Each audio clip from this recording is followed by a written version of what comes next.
श्री कृष्ण कहते हैं, हे अर्जुन, विषम परिस्थितियों में कायरता को प्राप्त करना श्रेष्ठ मनुष्यों के आचरण के विपरीत है।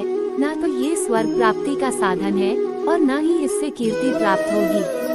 तुम ज्ञानियों की तरह बात करते हो, लेकिन जिनके लिए शोक नहीं करना चाहिए उनके लिए शोक करते हो। मृत या जीवित ज्ञानी किसी के लिए शोक नहीं करते।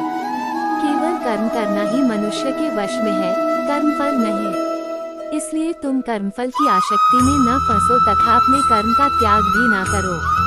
जब तुम्हारी बुद्धि मोहरूपी दलदल को पार कर जाएगी, उस समय तुम शास्त्र से सुने गए और सुनने योग्य वस्तुओं से भी वैराग्य प्राप्त करोगे। ये बड़े ही शोक की बात है कि हम लोग बड़ा भारी पाप करने का निश्चय कर बैठते हैं तथा राज्य और सुख के लोभ से अपने स्वजनों का नाश करने को तैयार हैं। व्यक्ति जो चाहे बन सकता है, यदि वह विश्वास के साथ इच्छित वस्तु पर लगातार चिंतन करे। मैं समय हूँ, सबका नाश के मैं आया हूँ दुनिया का उपभोग करने के लिए। कर्म उसे नहीं बांधता जिसने काम का त्याग कर दिया है। वह जो वास्तविकता में मेरे उत्कृष्ट जन्म और गतिविधियों को समझता है, वह शरीर त्यागने के बाद पुनः जन्म नहीं लेता और मेरे धाम को प्राप्त होता है। मैं सभी प्राणियों के हृदय में विद्यमान हूँ। मैं धरती की मधुर सुगंध हूँ। मैं अग्नि की ऊष्मा हूँ। सभी जीवित प्राणियों का जीवन और सन्यासियों का आत्मसंयम हूँ। मैं उन्हें ज्ञान देता हूँ जो सदा मुझसे जुड़े रहते हैं और जो मुझसे प्रेम करते हैं। उससे मत डरो जो वास्तविक नहीं है, क्योंकि वह ना कभी था न कभी होगा। जो वास्तविक है वो हमेशा था और इसे कभी नष्ट नहीं किया जा सकता। मैं ऊष्मा देता हूँ, मैं वर्षा करता हूँ, मैं वर्षा रोकता भी हूँ, मैं अमृतत्व भी हूँ और मृत्यु भी नहीं हूँ। इंद्रियों की दुनिया में कल्पना सुखों की शुरुआत है और अंत भी, जो दुख को जन्म देता है। जो ज्ञान और कर्म को एक रूप में देखता है, वही सही मायने में देखता है। मैं भूत, वर्तमान और भविष्य के सभी प्राणियों को जानता हूँ, किंतु वास्तविकता में कोई मुझे नहीं जानता।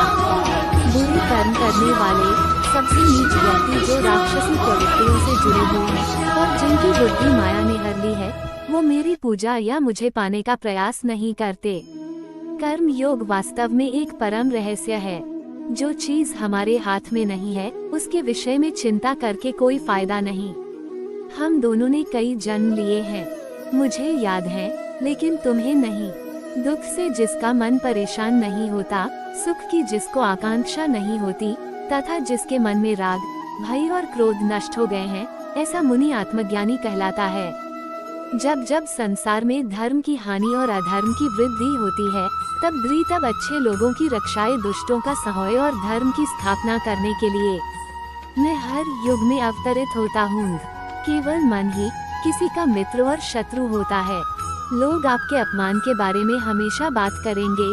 सम्मानित व्यक्ति के लिए अपमान मृत्यु से भी बदतर है।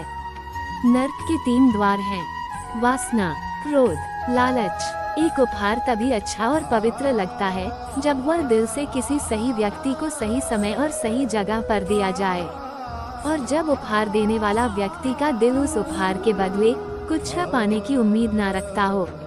आत्मज्ञान की तलवार से काटकर अपने हृदय से अज्ञान के संदेह को अलग कर दो। अनुशासित रहो, उठो।